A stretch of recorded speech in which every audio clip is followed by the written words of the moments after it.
അക്ബർ ചക്രവർത്തി തൻ്റെ പ്രിയപ്പെട്ടവനായ ബീർബലിനോട് പറയുകയുണ്ടായി, സന്തോഷമുള്ള ഒരുവന് സങ്കടവും, അല്ലെങ്കിൽ സന്തോഷവാനായ ഒരു വ്യക്തിക്ക് ദുഃഖവും, ദുഃഖിതനായ ഒരു വ്യക്തിക്ക് സന്തോഷവും പ്രദാനം ചെയ്യാൻ കഴിയുന്ന ഒരു വാചകം ചുമരിൽ എഴുതൂ എന്ന് അക്ബർ ചക്രവർത്തി ബീർബലിനോട് ആവശ്യപ്പെടുകയാണ്.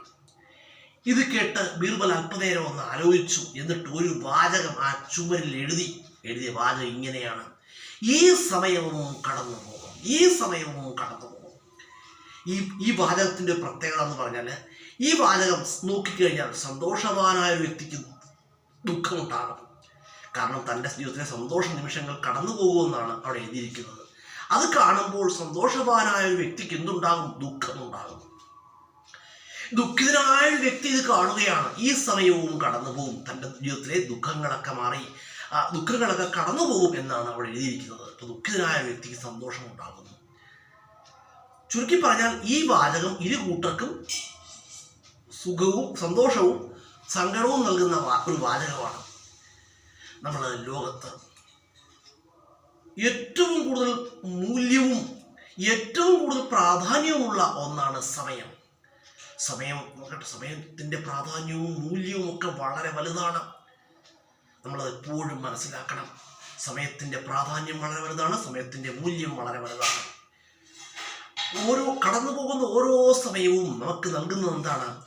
കടന്നു പോകുന്ന ഓരോ സമയവും നമുക്ക് ഓരോരോ അനുഭവങ്ങൾ നൽകുന്നു, ഓരോരോ ജീവിത പാഠങ്ങൾ നൽകിക്കൊണ്ടാണ് ഓരോ സമയവും കടന്നു പോകുന്നത്. നമ്മൾ മനസ്സിലാക്കേണ്ട മറ്റൊരു വസ്തുതയുണ്ട്. കടന്നു പോകുന്ന സമയം നമുക്കൊരിക്കലും തിരിച്ചു കിട്ടുന്നതല്ല കേട്ടോ. നമ്മൾ മനസ്സിലാക്കണം, ഒരിക്കൽ പോലും തിരിച്ചു കിട്ടാത്തത് കടന്നു പോകുന്ന സമയം നമുക്ക് എന്തില്ല, ഒരിക്കൽ പോലും തിരിച്ചു കിട്ടില്ല. അത് ഈ സമയം കടന്നു പോകുമ്പോൾ ഓരോ സമയം മാറുമ്പോൾ എന്ത് ചെയ്യുന്നു? സമയം മാറുമ്പോൾ എന്ത് മാറുന്നു? വ്യക്തികൾ മാറുന്നു, ജീവിത സാഹചര്യങ്ങൾ മാറുന്നു, ജീവിതം തന്നെ മാറുന്നു, ലോകം മാറുന്നു കേട്ടോ. ലോകത്തെ തന്നെ മാറ്റിമറിക്കാൻ കഴിവുള്ള ഒന്നാണെന്ത്? സമയം.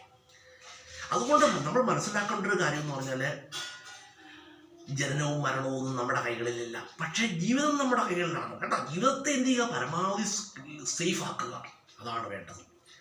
ജീവിതത്തിൽ നമുക്ക് ലഭിക്കുന്ന സമയത്ത് നമ്മൾ എന്ത് ചെയ്യുക? ഉചിതമായ കാര്യങ്ങൾ പ്രവർത്തിക്കുക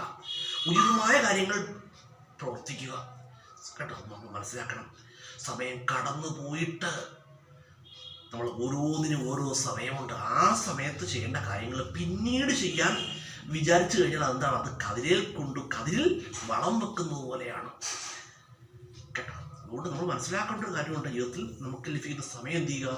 ആ സമയം വേണ്ടതുപോലെ വിനിയോഗിക്കുക. ജീവിതത്തിൽ നമുക്ക് ലഭിക്കുന്ന സമയവും നമ്മൾ വേണ്ട വിധം വിനിയോഗിച്ചു കഴിഞ്ഞാൽ നമുക്ക് ഒരുപാട് പുരോഗതി ഉണ്ടാകുമെന്നാണ്, ജീവിതത്തിൽ ഒരുപാട് അഭിവൃദ്ധി ഉണ്ടാകുമെന്നാണ്. ജീവിതത്തിൽ പിന്നീട് ഒരിക്കൽ നമുക്ക് ദുഃഖിക്കേണ്ടി വരില്ല എന്നാണ് കേട്ടോ. അതുകൊണ്ട് നമുക്ക് ലഭിക്കുന്ന സമയം നമ്മൾ സമയം കളയാതെ, സമയം പാഴാക്കാതെ, ജീവിതത്തിൽ സമയം പാഴാക്കാതെ എന്ത് ചെയ്യുക? നന്മകൾ പ്രവർത്തിക്കുക. അല്ലെങ്കിൽ നമുക്ക് ഓരോ വ്യക്തിക്കും ഓരോരോ സമയങ്ങളിൽ ഓരോരോ കർത്തവ്യങ്ങളുണ്ട്. ഈ കർത്തവ്യങ്ങൾ ആ സമയത്ത് എന്ത് ചെയ്യുക? പൂർത്തീകരിക്കുക. ഇല്ലെങ്കിൽ പിന്നെ എന്ത് ചെയ്യും? ജീവിതത്തിൽ ഒരുപാട് ദുഃഖിക്കേണ്ടതായിട്ട് വരും. നമ്മൾ മനസ്സിലാക്കേണ്ട ഒരു സംഗതി എന്ന് പറഞ്ഞാൽ, ജീവിതത്തിൽ സമയത്തിൻ്റെ പ്രാധാന്യം എന്താണ്? വളരെ വലുതാണ്.